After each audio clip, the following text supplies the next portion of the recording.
Yay.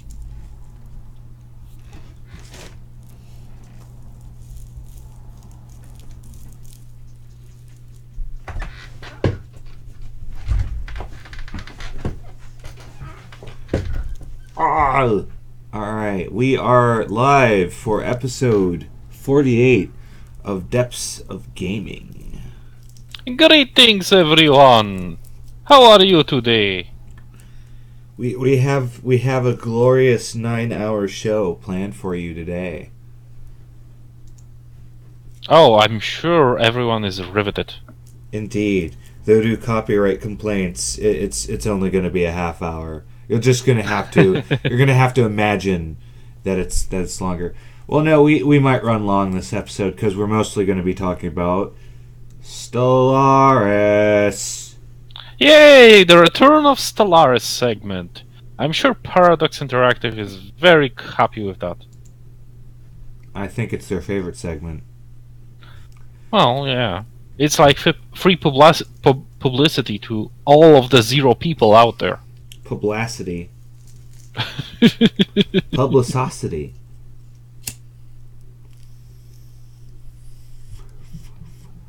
So, in our Stellaris segment, we have the patch notes. So, that's why we've kind of held off for a few weeks, because what happens is every Thursday a dev diary comes out and he drops one or two parts of the patch notes.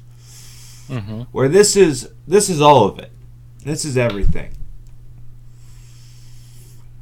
So, including a little bit of designer notes that just kind of explains why a little bit of what they did. So they say that that the game is drastically different in the new patch. Star ports are gone. They're out of the game. They've been replaced with star bases, and those are an amalgamation of the different kinds of star facilities that you would find like orbiting a planet. So now it's a bit more contained. So your star base are your main way of claiming territory, because not only do they have a bunch of building slots and such on them, as well as all of the features that starports used to have, but they also allow you to build defensive platforms. Interesting. So basically, the constructor ship is going to be much more important this time around. I actually don't know if they're built with the construction ship or not. They might be, because that was one of the main uses for the construction ship was building defenses. Defenses and the resource gathering stations. Well, that's their primary purpose. But you get to the point where you don't really use them for that anymore. So we've gone through the Apocalypse notes before, but we'll run them down pretty quick. So they're adding the Colossus, which is the ship size that allows you to have the anti-planet weapons. So all of the Doomsday super weapons, that's no star, that's all in the Colossus. I believe Titan is a class down from the Colossus. Yeah, that's the new ship size. Well, new. It's been in the game for quite some time. It wasn't playable though. But you had to use mods to be allowed to build Titans in it. And as most content in Stellaris at this point, it's born out of people demanding it through mods. Like, the reason we got robots is because all of those people kept modding in robots. Yeah, Paradox sees what mods are popular and basically rips them off and puts them into the game. For instance, they determined more traits. We need way more traits. We need way more extension perks. We need more technology because that's what this patch is all about. Or in other words, more content. Indeed, more content. So the 3 new Ascension perks that are tied to this expansion is Colossus Project, which is how you get the Colossus, Enigmatic Engineering, which is a perk that disables reverse engineering on your starships. Ooh. So if your ships get destroyed, they can't steal your technology. And nice. That's really good for like a tech heavy a tech racing player that wants to aggressively fight everyone at once. Mm-hmm. Because basically technology-oriented race that's also set on expansion. Right. Because if you lose a war and you lose badly, then they're going to take your technology, and then by the time you're allowed to fight them again, they have your guns. Yeah, and that's not fun. So now, if you're a big blob and you take that, it pays dividends, I'd imagine. Mm-hmm. So the other cool one is Nihilistic Acquisition, which is the stance that allows you to abduct population as over enemy planets. Oh, so basically what you're doing is basically taking away their pops. Yeah, you so even if they do recover, away. Yeah. So even if they do get that planet back, they have way more. They need way more time to recover. Yeah. Because you're able to steal most, if not all, of their pops, and then that frees up a lot of your fleet. There's a lot of tactical options that were included in this expansion. This is the combat patch and expansion for sure. They got tired of people just sitting in their blob not declaring war until the very end of the game. They got tired of that.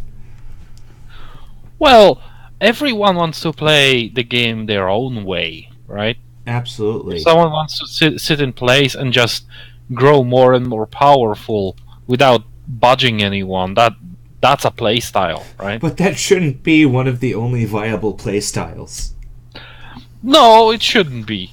It should have its own challenges, just to not make it boring. But you can't really I said quick, stop but I people lied. from doing it. So civics, these ones have been requested ad nauseum.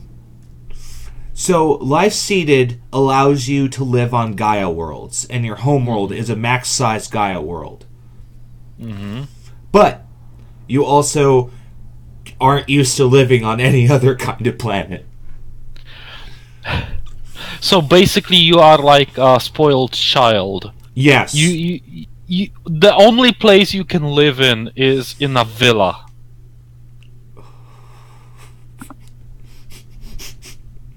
Yes, you can only live in habitats and ring worlds. It's fucking hilarious. Then there's a new playstyle civic, Barbaric Despoilers. You're allowed to. It gives you that stance I was talking about earlier that allows you to abduct population. Mm-hmm. That's nice. So as a civic, you're able to just start with that perk essentially. Nice. Well, that and everyone's gonna know you have it and not like you. It's probably one of those. Yeah, no one wants barbarians. No one likes barbarians. No one wants to live next to the Mongols. And post-apocalyptic. And post-apocalyptic. You get a Tomb World start. And allows you to survive on Tomb Worlds. Well, yeah, because you have the habitability. And This is really good because a lot of the best events are from Tomb Worlds. Yeah. It's basically the opposite of live seeded. Yes. And I'd argue it's actually a little better because you probably don't have as bad as a malice to other planets. So there's now Unity Ambitions. Ooh. And they don't really say anything about those. For Utopia owners, you're now able to assimilate. You now have a stance to assimilate people into psionics. You're able to force people to be other races to be psionic. Nice. It's an option. So now we're going to all the new features. Everyone has hyperlane. The other kinds of travel are still in the game. It's just now they're like galactic terrain. They're like specialized. Yeah. However, there is a new kind of megastructure that allows you to build warp gates. Yeah, warp gates. These gateways are available for those who do not have Utopia as well, in case you just want Apocalypse for some reason. FTL inhibitors now prevent hostile fleets from advancing, and they can only leave by the hyperlane they came from while they're active. And star bases and planets are able to build them. So that's a replacement for the fortresses that have the FTL scrambler. Ooh. Oh, that's nice. Because that mechanic was really bad. Yeah, it didn't work very well. It was very difficult to get the some of those mechanics to work properly and use them to their full potential. Because I remember that creating like a gravity well forced the enemy fleet to jump on top of the starbase, right? Yeah, so it appears right on the fortress, it immediately destroys the fortress, and then immediately destroys everything near it. Yeah, that's a problem. However, the only way it works is when you have a fleet already on top of that fortress. Correct. And that's a rare occurrence. It's just not worth it. Mm-hmm. And now jump drives have a really long cooldown, but they're nearly instantaneous.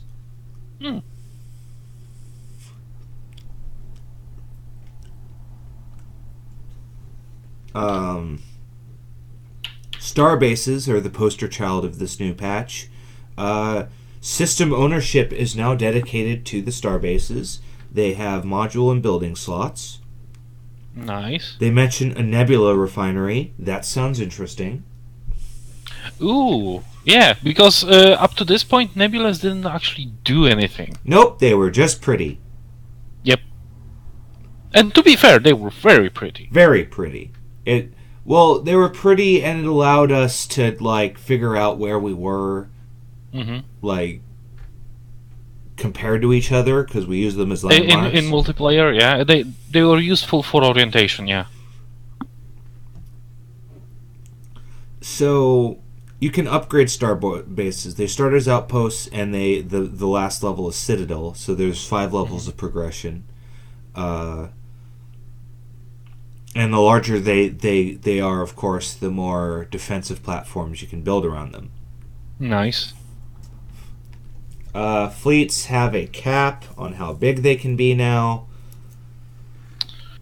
Well, that's a killjoy. However, I guess it is offsetted by the new ships that are higher size. Yeah. So I guess I'm okay with that. Yeah, because you're only allowed to have a handful of Titans, but each Titan is really powerful. Yeah. So you can have them as the flagships of your fleets. Hmm. So most of the basic extension perks are now in the base version of Stellaris. The specialized paths still require Utopia. There's a new perk called Eternal Vigilance that improves your starbase defensive platform cap and improves their power. Yay. And there's Executive Vigor that doubles Edict duration. Attachments and defensive armies have been swept the fuck away. Defensive armies are now automatically created to garrison planets from certain buildings. Ooh. So now buildings like the military academy, those now produce like militia. Because it used to be based on... Because you used to get like militia from your population. Yeah, from the planet itself. And now the defensive units are determined by what buildings you have. Ooh. So your home planet is going to be pretty hard to crack into. Well, as long as you build it properly. Yeah, unless you're a fuckhead like me. So everything's level 1. Orbital bombardment works differently now. You can turn planets into tomb worlds, and you can kill the planet. If the planet damage goes to 100%, a tile on the planet will be damaged, potentially creating blockers. And this can keep happening. There's a new fortress building that provides defensive garrisons. Armies now cause collateral damage to the planet. Ooh, that I did not know. That's interesting. Yeah. Now, if you unleash large swarms of Xenos, they're probably gonna fuck up the planet.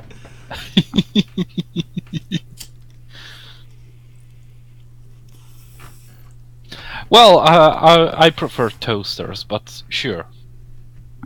Yeah, you're one of them robot players.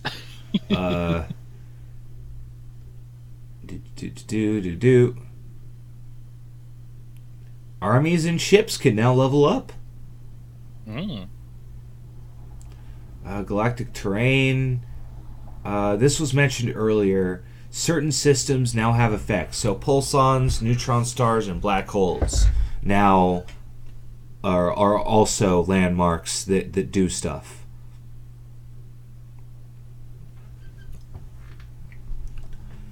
So there's a fleet manager. Technology. Lots of technology has been added into the game. Well, some has been pulled. Like orbital hydroponics is gone. Will to power. Finally, I hated that upgrade. Will to power is gone. There is both gateway activation and construction technology. Ooh.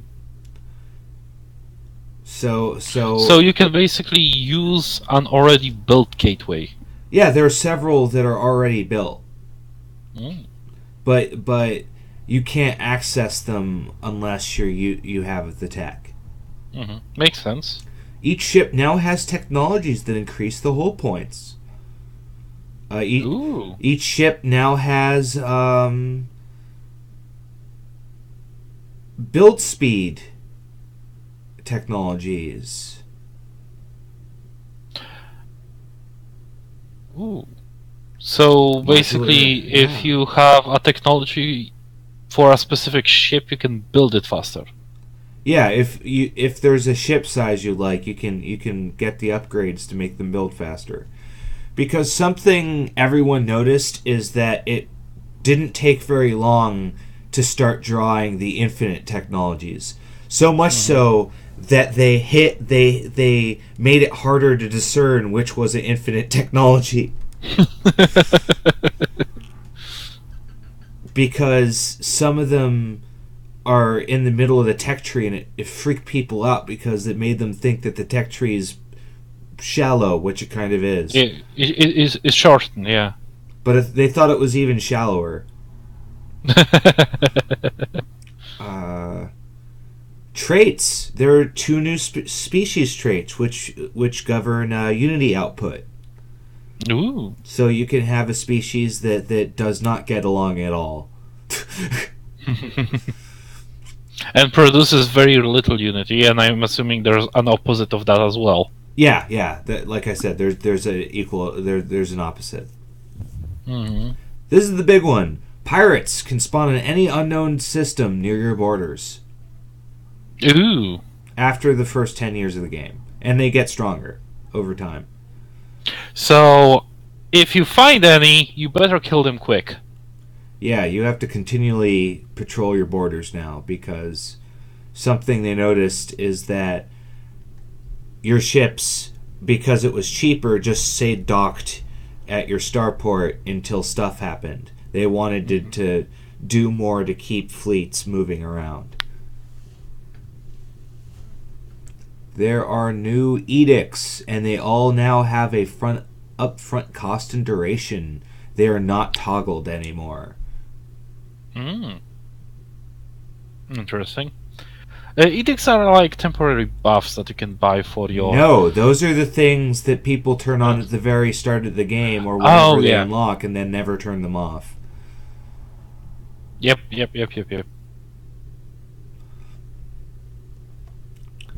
Yeah. Throwaway mechanics, not a good idea.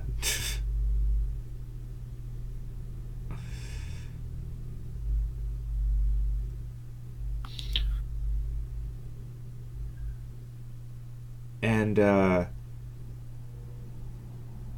there's several new more sliders. We get more sliders. Don't you love sliders? I love them. They taste great. Indeed, because now you can set when mid-game and end-game events start. Oh, that kind of sliders. I don't know why you thought I was talking about your sliders. You can now set the speed at which tech and traditions are unlocked. So, in case you think the tech tree is too shallow, you can take forever getting through it.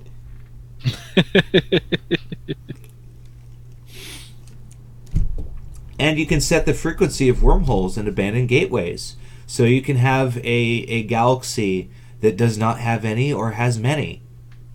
So basically there is much more customization when it comes to map creation. Yes. You have a lot more control now over how the game is set up. Don't worry, guys, we're almost done. So there are new events for precursor artifacts that should guarantee that you always complete your precursor chain, because apparently contrary to popular belief, you're supposed to always get your precursor chain.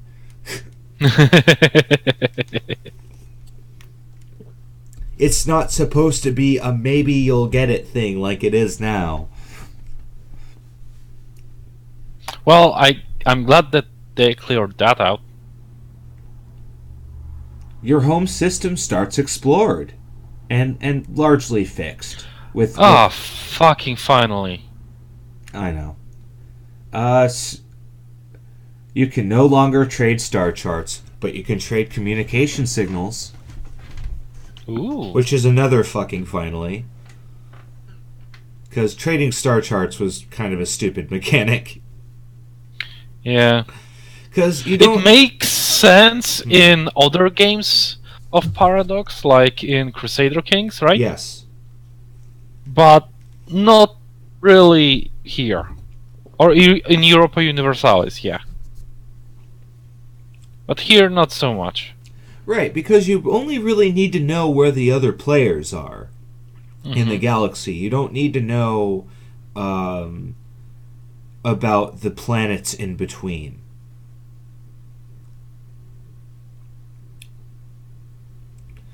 So yeah, and that basically also robs everyone. If you buy a star chart from someone, it robs them from surveying all those planets and getting no, maybe that's yeah. a myth. Oh, okay, I believe you.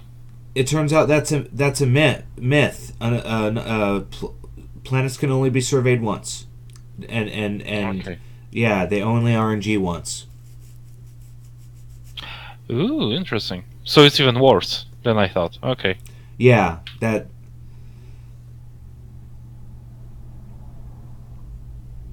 So, or if they're within a system, I think actually, but that's largely a myth. They changed how war philosophy works. Broken planets are now their own class.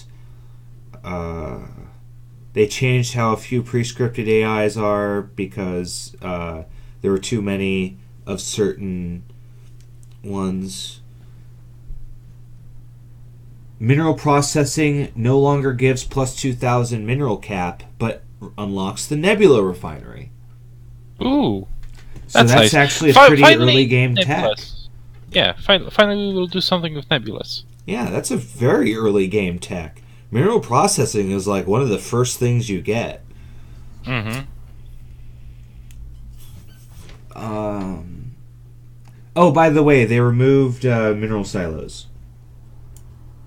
Oh, nice.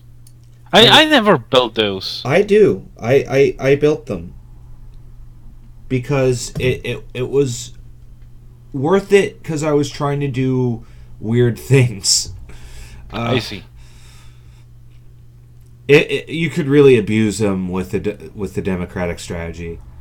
There's now a resource replicator building, Ooh. which converts energy into minerals per month. That is useful. Is there an opposite building that converts minerals into energy? I don't see one. However, it does say that there's a late game tech that accompanies it. Oh, I see. So it might be that might allow you to switch it. They consolidated the curators into one faction. They finally, yeah. They added a new Corvette section. They added a Feral Praetorian event. Curators now ask if you want to renew their research agreement when it ends. Yay! Another quality of life stuff. Because that was driving a lot of people nuts. Mm-hmm. And then to wrap up our segment, I will read off the important balance shit. Armor's reworked. Now it's different. Now it's a separate source of hit points. Armor wasn't reworked before. I don't think so. I believe something in the defenses was reworked. It was probably, I'm thinking of shields. Well, missiles again got completely reworked. Now they all use the guided slot and ignore shields completely. They've decided because you start with all the weapons, the basic weapons and armor technologies. Mm-hmm. I think you start with shields now, which is kind of weird. Ooh.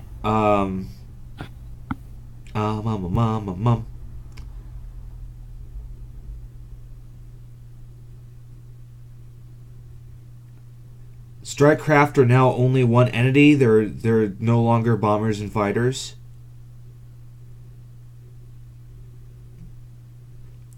You now have to be a certain size to become Federation president. Ooh. This is the big one. Only science ships staffed by scientists can enter systems that you lack intel on. Oh! You can no longer blitz your ships out at the start of the game and bump into people.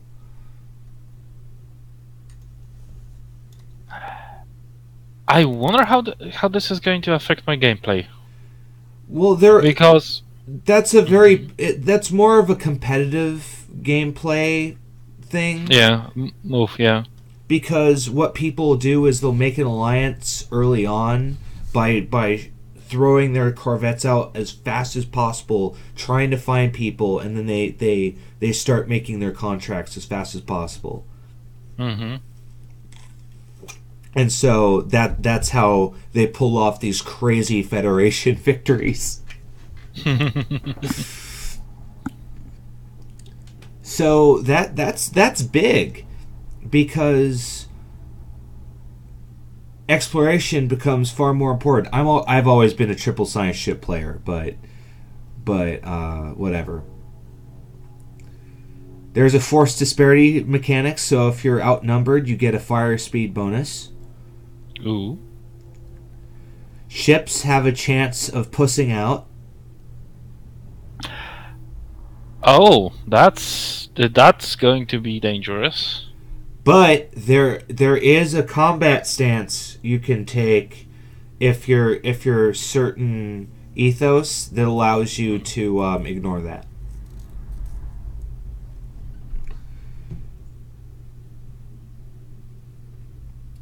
Leaders now cost energy to hire. Basic farms, mines, and power plants have been removed, so the level 0 shit that nobody built is gone. Because now you can build the level 1 shit on there instead. Nice. That's the other thing, is that mechanic was drastically cutting the effectiveness of the colonization AI. Well, think about it. They would build the level 0 buildings on all of the planets before they got the upgrade. Oh, I see. And that would basically limit them in their effectiveness of exploiting the resources. It limits their effectiveness, and it also costs a lot of minerals to replace all that shit. Mm-hmm.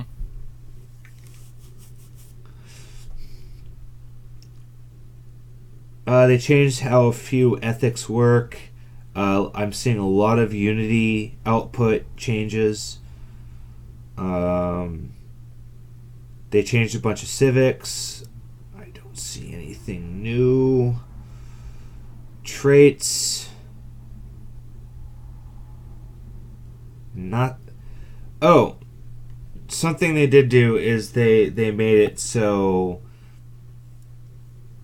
the bio ascension path, all of those are cheaper. Oh, that's nice.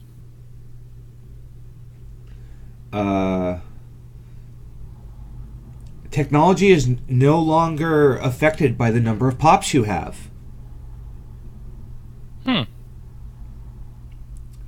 Which is, again, huge, because a lot of species suffered from that mechanic. A lot of playstyles suffered from that mechanic. Well, I'm glad they're finally getting their shit together. It sounds like this new update is going to solve a lot of problems. It's going to be a dramatically smoother gameplay experience. So the other thing they did is, in the technology tree, they shifted a lot of techs to be in the tree with that specialization, because there were a couple that were in other trees just kind of for shits and giggles, but it was ultimately a very misleading mechanic.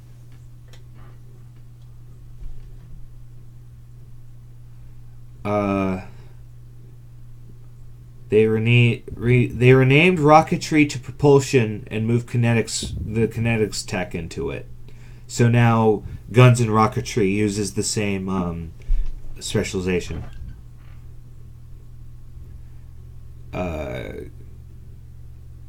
Gaias are no longer a tech; they're part of a perk. And I think that is everything. Yay!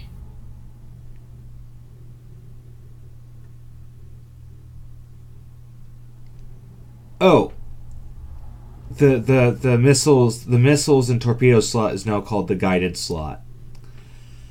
That was the last thing. Whew! Nice. Alright, after the Stellaris hour, we have about 15 minutes of content. So... Yay! I'm kidding. A developer has been banned from Steam for fake reviews. Yes, from what I heard, a developer basically went...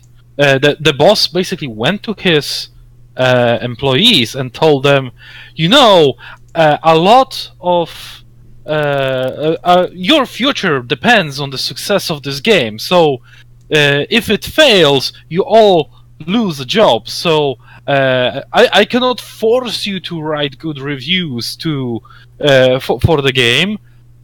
But if you don't, you lose your job. So no pressure.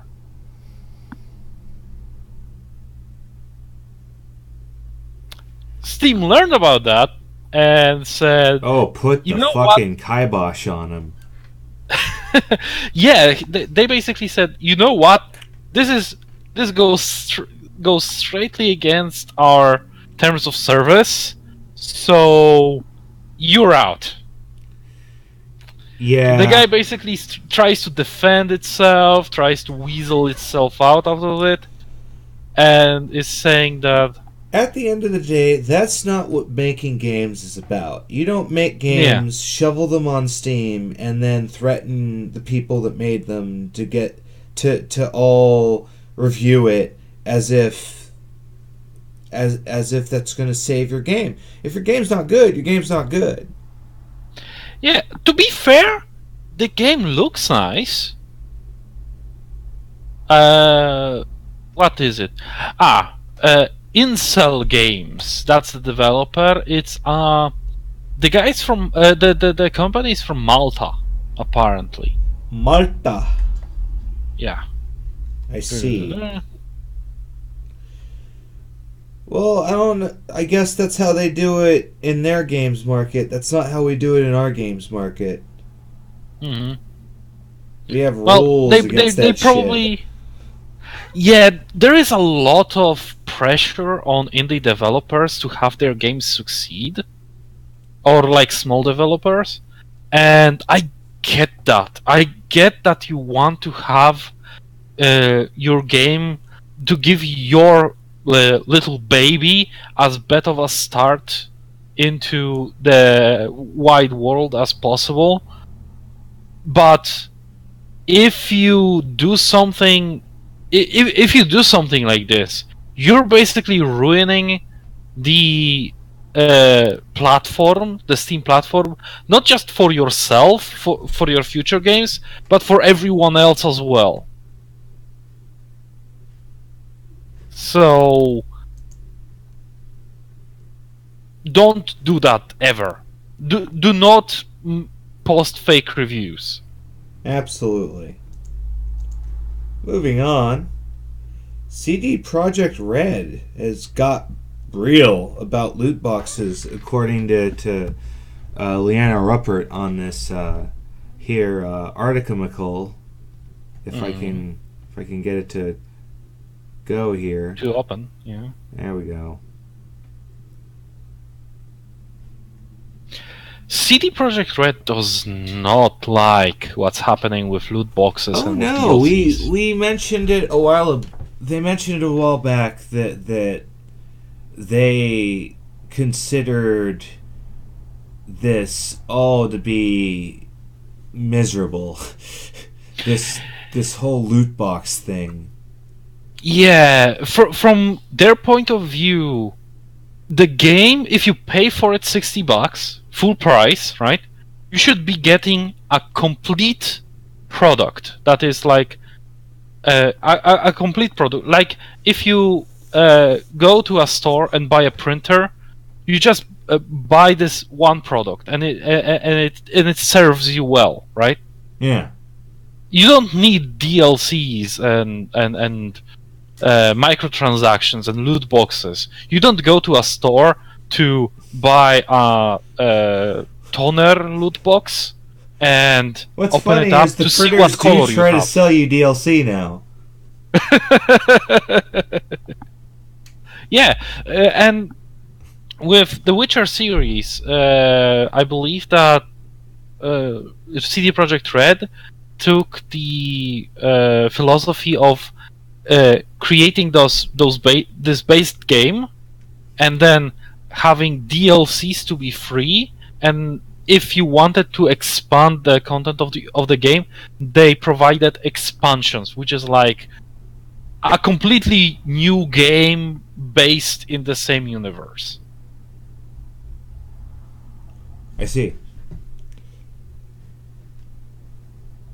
Right, because this is kind of funny because they've been taking shots for a while, and they say that I think a quote. This is a quote from him right here. Conversation sounds way too nice to describe what was happening last year. I would rather call it community backlash.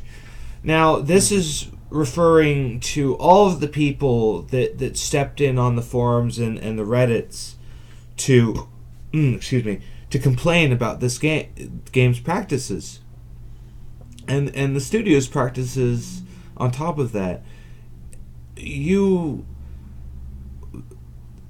There's this strange phenomena in gamers where you're not allowed to complain about games either before or after they've been made. Yeah, apparently the game developers think of gamers as entitled children.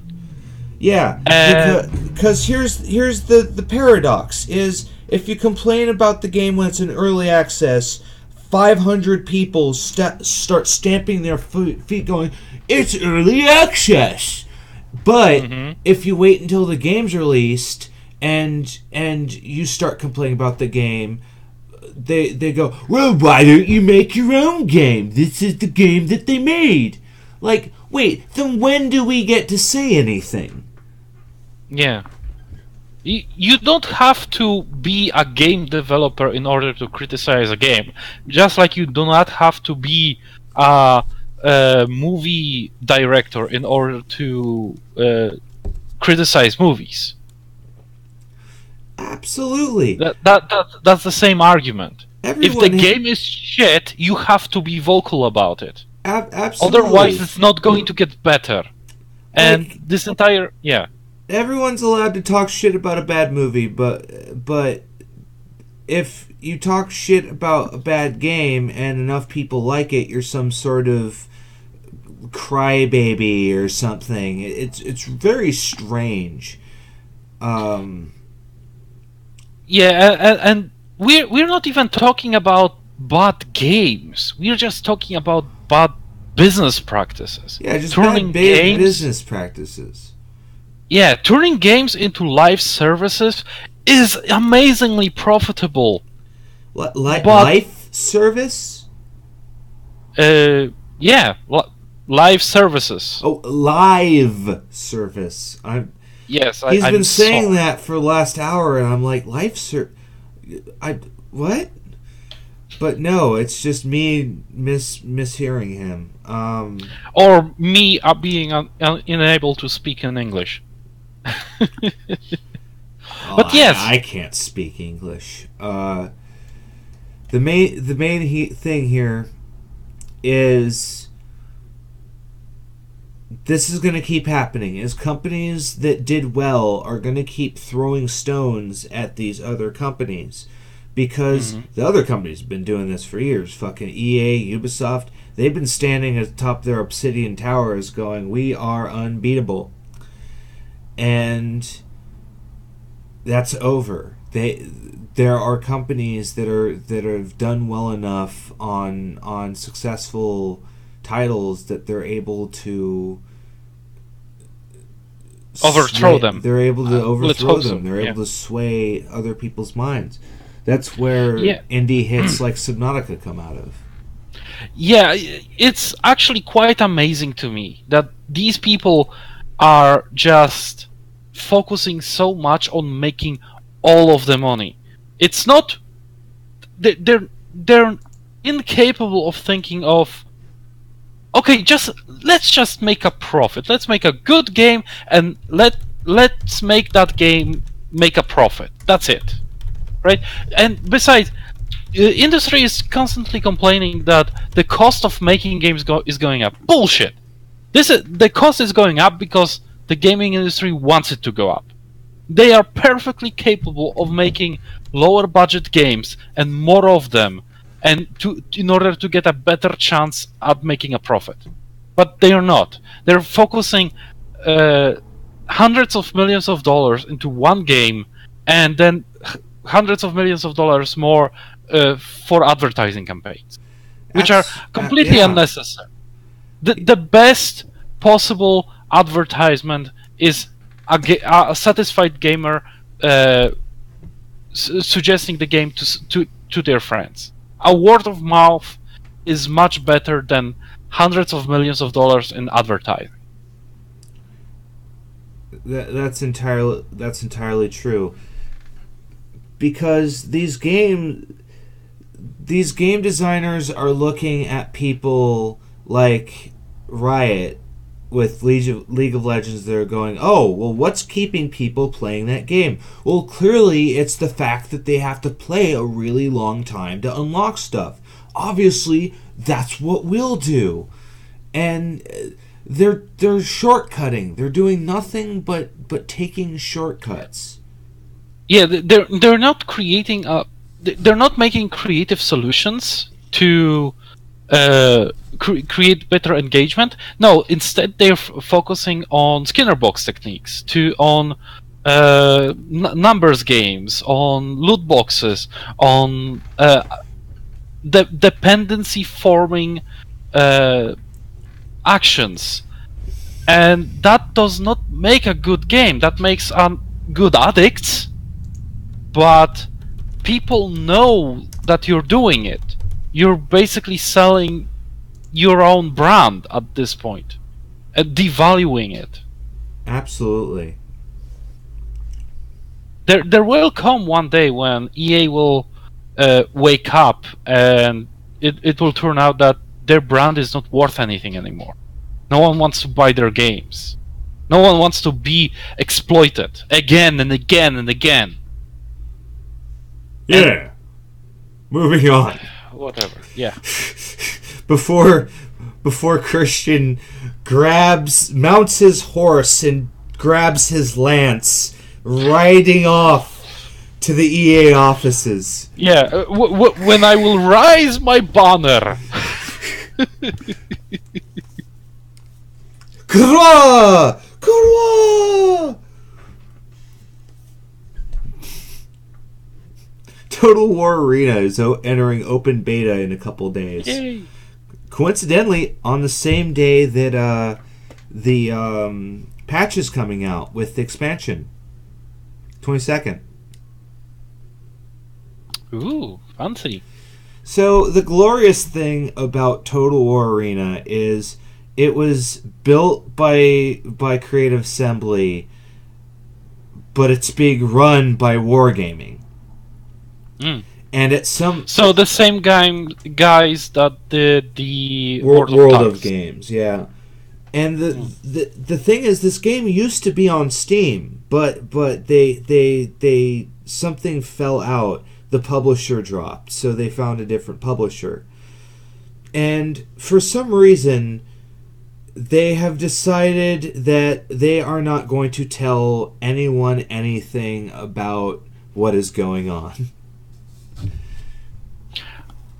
Well, when it comes to keeping secrets, it's kind of a good idea to keep everything a secret as much as possible before you announce it, because otherwise there's this thing called hype fatigue amongst gamers. If you tell that you create a game, you're creating a game too soon, then they're going to be too tired thinking about it and they're just going to drop the game and move on.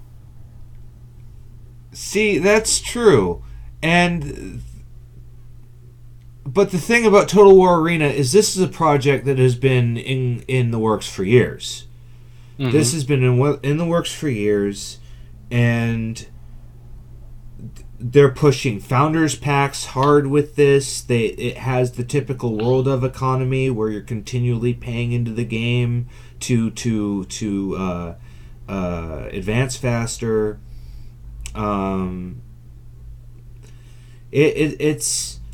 They are trying to make money off this game, and the fact that they're not really hyping their game for their open beta, which is supposed to be the first time when they really start taking people's money, like, there's something wrong there to me. Because according to third parties, Carthage and their elephants is coming to the game. Ooh. And the website does say that. That's all it says. It doesn't say when. It doesn't say how they work, what they do. It's ridiculous. And so the servers are going off tomorrow, February 19th at 2 a.m. PST. Wow, they used PST. That's kind of shocking. And well, that it all depends on where they are located, right? Well, I always think of Total War Arena as having a very vibrant European scene. I always assumed it was a European based like deal.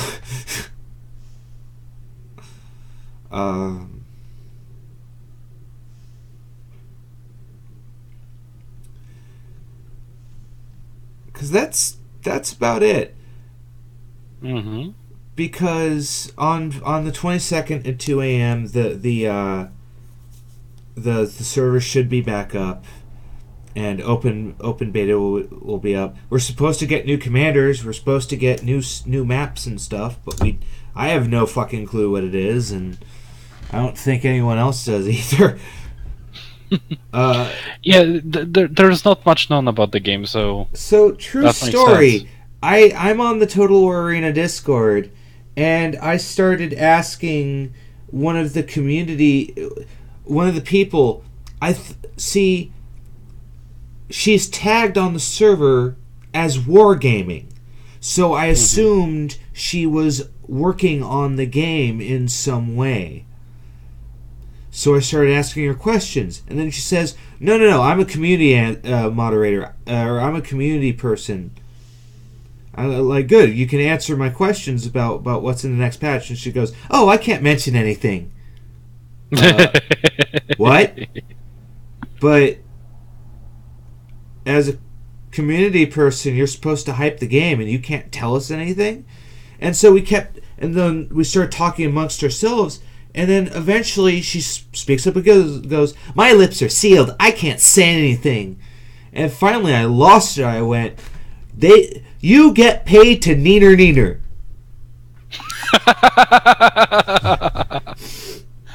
Well, that's her whole job, to sit on official community outlets and tell people asking questions that she would love to answer their questions but can't. Well, I think that is terrible. Of community managers more like babysitters for the community rather than like press managers who are supposed to tell the press what's what.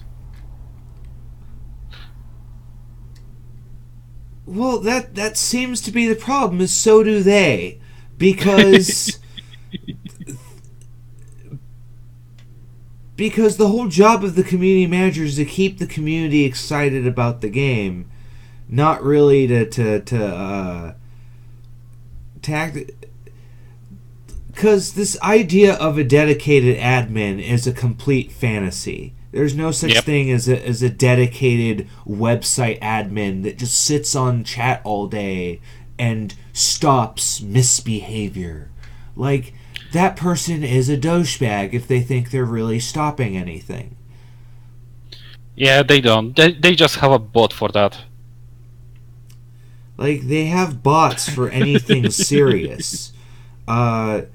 So, a community manager should have information about the game and be able to answer questions for people's concerns.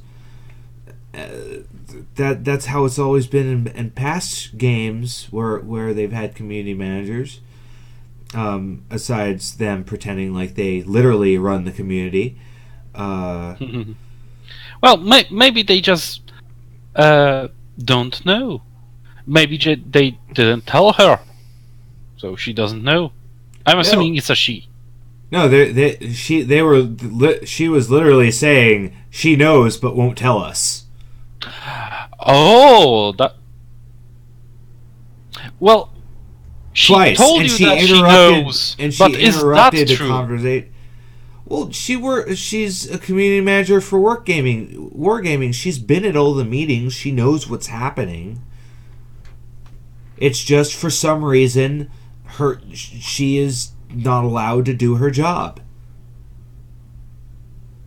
Maybe they are trying to create some mystery box, or to get you excited about the mystery, and then present it to you, and it's all just a bunch of wet noodles. I don't know. On to an answer that nobody wanted in a second here, because the thing with this game is it's been mishandled since the start. And thankfully, now that Wargaming has dedicated a bunch of time and money to it, it's starting to actually come together. Mm-hmm. I loved grinding my closed beta wins. At least it's not Duke Nukem Forever.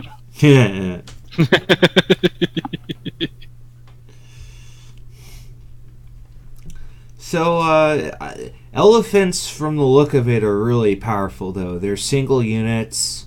They can stomp. They can charge. Trample. I think they have a charge. They're going to be very devastating mounted support units for sure, because they have people on the back that throw javelins. They will be locked behind a paywall. Nope. Well, the normal elephants won't, but the special elephants with armor and better stomping ability and better charge will be. From the looks of it, no. No, the way they have their tech trees set up. In fact, I can go to it. Because how they do how they have their tech tree set up is at the very top they have their premium units, and they're about 6 per faction. And while you're probably right, there might be a alternate armored elephant, but it's looking like the late game elephant is the armored elephant. I see.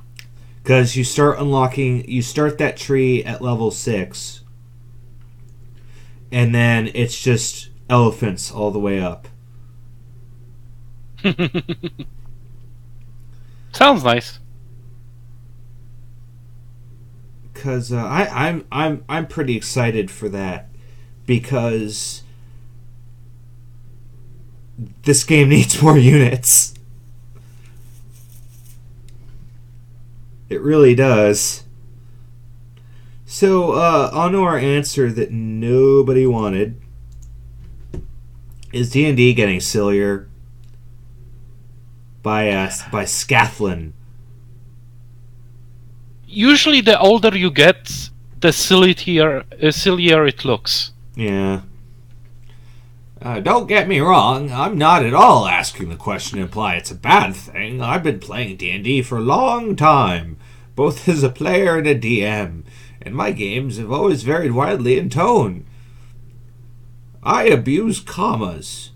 I've had serious games that made me want to crawl up the walls in boredom, and I've had more lighthearted games that are still some of my favorite D&D memories of this day.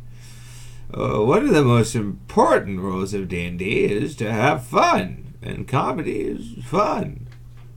Thank you for your definitions. That being said, maybe this is just anecdotal evidence, but it sure does seem lately that the stories and pictures and recaps I hear about people's D&D games lately seem to be a lot more light-hearted or outright comedic in tone. Do you think there's a reason for this? Is serious D&D just too hard for you whippersnappers to take seriously? Has it always been this way? Have I never realized it? Am I totally wrong? I'm curious to hear your thoughts. Where are my car keys? Where's my spell book? Grandpa, I think you are looking for your glasses and your teeth and half of your face and your peg leg.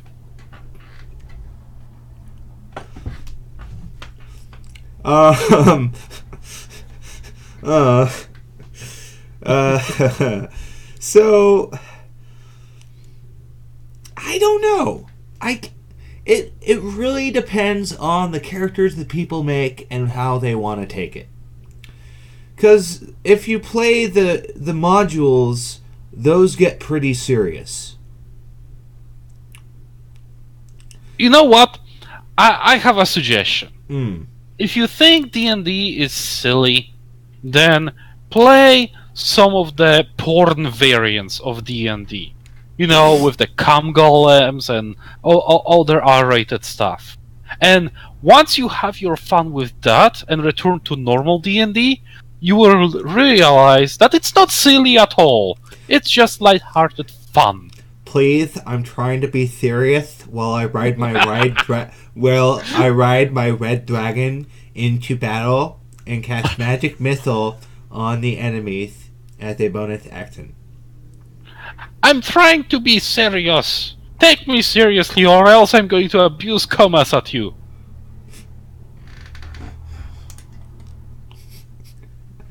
I guess that is our answer that you don't want.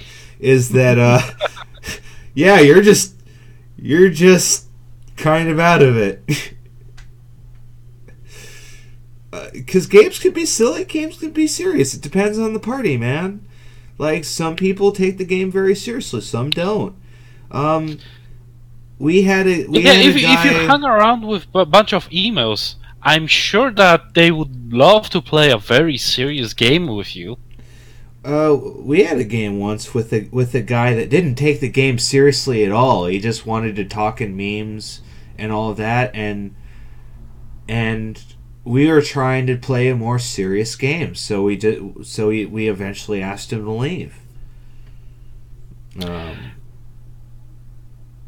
You know what? Now that I think about it, we might want to try out the one of the Call of Cthulhu games. Oh God! These 6 investigators are eaten this round by Cthulhu. Well, you don't throw Cthulhu at them at the very first mission, right? It's all about the mystery and investigation, not about the fighting of the horrors. If you fight the horrors, you did something wrong. I guess that is true. But that's our show. Thank you very much. Thank you, everybody, for watching.